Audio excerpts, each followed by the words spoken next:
밤길 혼자 다니는 거를 삼가라는 말은 뭐 예나 지금이나 자주 듣는 말인데요. 요즘은 더더욱 더 강조되고 있습니다. 신림동 성폭행 미수 사건의 충격이 채 가시기도 전에 비슷한 일이 또 벌어졌습니다. 이번에는 서울 암사동입니다. 남성의 범행 모습이 CCTV에 고스란히 찍혔는데요. 함께 보시죠. 네, 사흘 전 새벽입니다. 서울 강동구 암사동에 있는 빌라 공동현관 앞에 있는 1층 주차장에서 찍힌 CCTV 영상인데요. 현관으로 들어가려고 쓰고 왔던 우산을 접는 여성의 바로 뒤로 30대 남성 모습 보이십니까? 너무 가까이 있어서 일행처럼 보이지만 일행은 아니고요. 이 낯선 남자가 가까이 다가오니까 여성이 불안함에 이 뒤를 바라보는 모습이 보이는데, 근데 이 남성 뒤를 바라봐도 빤히 여성을 쳐다보고 있습니다. 순간 위험을 직감한 여성이 공동현관 앞에서 이게 들어갈 거면 비밀번호를 먼저 누르시라 이렇게 얘기를 했어요. 그러니까 이 남성이 비밀번호를 누르지 못합니다. 그리고 슬그머니 여성 곁을 떠나는 모습이 보이죠. 이 남성이 시야 밖으로 사라진 뒤에도 불안한 마음에 여성이 건물 안으로 바로 들어가지 못하는 모습도 보였는데요. 이 정체불명의 30대 남성 9시간 뒤에 다시 모습을 드러냅니다. 이번에는 조금 전 보셨던 이 빌라 주택에서 100m도 안 되는 거리에 있는 아파트 현관인데요. 엘리베이터를 타려고 기다리는 여성의 뒤로 다시 그 남성의 모습이 보입니다. 이 엘리베이터 문이 열리고 여성이 안으로 저렇게 들어가니까 뒤를 따라서 남성도 엘리베이터에 올랐죠. 그런데 여성이 잠시 이제 승강기에 달려있는 거울을 보고 있는 사이에 보이십니까? 저 남성 몇 층에 갈지 엘리베이터 버튼을 누르지 않고 가만히 기다리고 서 있어요. 네. 이 남성의 이상한 행동에 여성이 뭐라고 말을 하니까 아마 왜 층을 선택하지 않으시냐 이렇게 물어봤던 것 같아요. 그러니까 그제서야 급히 층수 버튼을 누르는데요. 여성이 이미 눌렀던 층수 바로 아래층 버튼을 눌렀다고 합니다. 수상한 낌새를 느낀 여성이 엘리베이터에서 내린 남성을 뒤따라가서 저렇게 실랑이까지 이제 버리는데요. 곧바로 이 남성 아파트 밖으로 도망쳐서 붙잡지는 못했다고 합니다. 이 하루 사이에 확인된 것만 여성 2명을 집 앞까지 쫓아가서 불안과 공포를 안겨줬던 이 남성, 대체 무슨 이유로 이런 일을 벌였는지 궁금한데요. 이 다른 여성을 상대로도 비슷한 짓을 벌일 가능성이 참 높아 보입니다. 이 남성 잡을 방법 없는 걸까요? 정말 소름 돋습니다. 마치 자기 집에 가는 것 마냥 여성의 뒤를 바짝 쫓아왔는데 여성들 입장에서 얼마나 두근두근했겠어요. 속으로 무슨 말도 못하고. 그렇죠. 거기에다가 지금 어두운 밤이고 저 주변에 사람들이 있다면 도움을 요청할 텐데 대부분 여성 혼자 있었습니다. 다행히 최근에 저런 일들이 많았기 때문에 여성분들이 굉장히 경계를 많이 하세요. 그렇기 때문에 첫 번째로는 공동의 빌라 현관에서 비밀번호를 누르지 못하고 돌아갔고요. 두 번째에는 그 빌라에까지 들어갔음에도 불구하고 엘리베이터에서 여성분이 또 경계를 하니까 엘리베이터에서 내렸죠. 다행히 처음에 예전에 며칠 전에 우리가 봤던 것처럼 그 문을 열려고까지 하거나 집안에 따라 들어가진 않았지만 만약에 저런 여성들이 경계를 하거나 그런 경계를 표하지 않았다라고 한다면 저 뒤에 어떤 일이 발생할지는 전혀 몰랐던 상황이었던 겁니다. 그렇군요. 그러니까 두 번째 범행은 점점 더 대담해진 거예요. 첫 번째 범행에서는 이제 공동현관까지만 따라갔는데 아예 공동현관 문을 열고 들어가서 엘리베이터 안까지 들어갔습니다. 네, 그러니까 이제 일단 1차 범행에서 좌절됐으니까 자기 집에 가서 숨고르기를 하고 자신의 있는 그 내면의 그 성적 욕구가 아직 충족되지 않은 상태니까 또다시 이제 나온 거죠. 요즘에 이런 종류의 사람들이 이게 혼자 사는 여성들을 상당히 불안하게 하고 있는데요.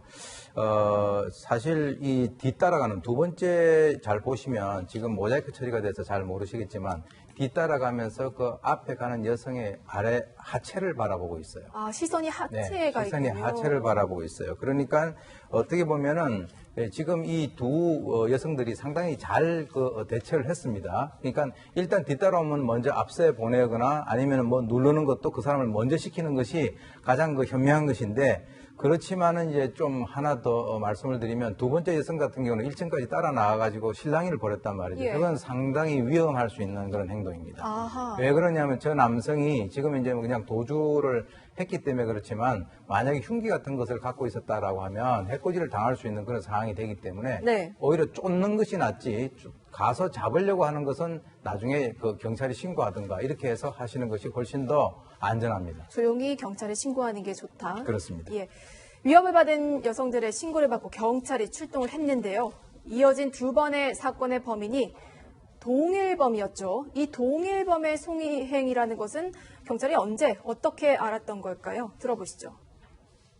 저희가 사실 동일인임을 확신하진 사실은 못했고요. 동일인일 수 있다는 의심하에 계속 저희가 추적을 한 거였습니다. 사건 두 건이 일어났던 장소, 그리고 저희한테 결정적인 제보를 주는 편의점, 이 사람 집, 이게 전부 다 100m 반경 안에서 다 일어났습니다. 본인이 요즘 일이 좀 뜻대로 되지 않다 보니 속상해서 술이 많이 취한 상태였고 좀 기분도 울적하고 기분 나빠서 여성들을 따라갔다. 이렇게 지금 처음에는 최초 그렇게 진술했었습니다. 술 마시고 울적했다고 저런 범행을 저질렀다고요? 그러니까 저 남성이 이제 자신의 집 안에 숨어 있다가 잠복하고 있던 경찰에게 체포가 됐는데 방금 전 이제 이 남성을 붙잡은 지구대 경찰관이 말씀해 주신 것처럼 이 범행 장소와 자기 집이 아주 가까웠어요. 그러니까 집 근처에서 있는 다른 빌라라든지 아파트에 귀가하는 여성들을 범행 상대로 삼았던 거예요. 그래서 잡아서 왜 이런 일을 벌였냐 물어봤더니 술을 마신 뒤에 기분이 좋지 않아서 이런 일을 했다. 하소연할 데가 없어서 하소연을 하려고 따라갔다라는 진술을 했는데 하소연은 뭐 가족이나 친구 동료한테 해야죠. 뭐 전혀 뭐 한 번도 본 적 없는 여성의 뒤를 저렇게 따라가서 하소연을 한다는 말 글쎄요 저는 믿어지지 않습니다. 술을 먹고 기분이 나빠서 하소연을 하기 위해서 따라갔다. 그런데 왜 여성을, 그것도 혼자 집에 들어가는 여성을 늦은 밤에 쫓아갔을까요? 이건 이해가 잘 안 돼요, 진짜. 뭔가 이제 할 말이 없으니까 얘기하긴 해야 되겠죠. 우리나라 옛날 속담에 자다 봉창 두드린다라고 하는 이런 얘기가 있는데 엉뚱한 소리를 하고 있는 것이죠. 본인이 술을 마시고 기분이 좋지 않았다. 기분이 좋지 않으면 남을 따라가는 것은 논리적이지 않고요. 그리고 하소연이라고 하는 것은 저는 그 앞에다가 가로 열고 성적으로 이렇게 제가 넣으면은 딱 말이 맞습니다. 그러니까 뭔가 자기의 어떤 욕구 불만이 있는데 그것을 아까 말씀하신 대로 자기 근처에 있는 주변에 있는 지인이나 하다못해 안 되면 성적 클리닉을 찾아간다든가 이렇게 해야지 왜 지나가는 그 여성들을 새벽에 따라가서 그런 행위를 하느냐 말이죠. 저것은 본인이 검거가 되고 난 뒤에 뭔가 이유를 대긴 돼야 되는데 이유를 별로 될 게 없기 때문에 술을 마셔서 기분이 나빴다, 하소연하려고 했다. 뭐 그것은 뭐 수용될 수 없는 그런 변명이죠. 예, 일단 뭐 변명이고요. 일방적인 주장입니다. 경찰이 그래서 조금 더 범행 동기에 관련해서는 조사를 하고 있다고 하고요. 이 남성 입건된 혐의는 주거침입입니다. 중어침입은 맞는 것 같은데 왜 신림동 사건 같은 경우에는 강간미수가 적용이 됐었잖아요. 예. 이번 같은 경우에도 뭐 혐의가 추가되거나 바뀔 가능성도 있나요? 성폭행 미수 같은 경우는 그 신림동 사건에서도 이제 문제가 됐었지만 법리적으로 이제 폭행 협박 같은 외피적으로 객관적으로 드러나는 그 정황이 필요합니다. 그런데 그런 것이 지금 그 화면상에 확인이 안 되고 있는 문제가 있고요. 그래서 경찰은 지금 주거침입 혐의 이외에 성폭력특별법상 그 성추행 목적 공중이용 시설 침입이라는 죄명이 있습니다. 네. 이 혐의를 적용할지 여부를 검토 중이라고 하는데요. 네. 근데 이 혐의가 사실은 그 공중 화장실이라든지 찜질방 이런 데를 들어가는 경우에 해당되는 범죄거든요. 예. 이 경우는 지금 들어간 게 아파트 엘리베이터 아니기 때문에 또 법리적인 난점이 있습니다. 그러니까 그래서 뭐 본인이 이제 뭐 성범죄에 대한 의도를 진술하지는 않았지만 어쨌든 오 교수님 말씀해 주신 것처럼 그런 추정이 되긴 하는데 신림동 사건 같은 경우에는 따라갔다가 여성이 들어간 다음에 문을 열려고 하는 시도를 하고